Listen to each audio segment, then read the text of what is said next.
Такая вот проблемка возникла. Peugeot 207. Водительская дверь.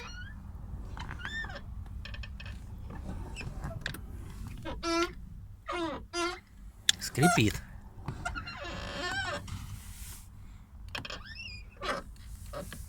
Вот эта вот штука при закрывании, вот эта вот, она почему-то то ли поднимается, то ли вот это вот опускается. Видно, как из нее ВДшкой туда залил. И оттуда вот сейчас вот видно, может быть на видео плохо, незаметно. Но оттуда эта ВДшка вот выдавливается.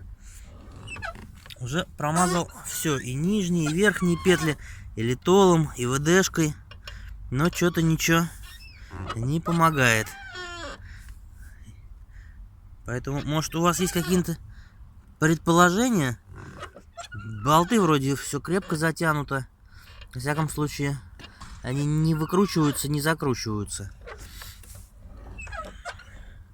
Может, у кого была такая проблема, подскажите. Люди добрые.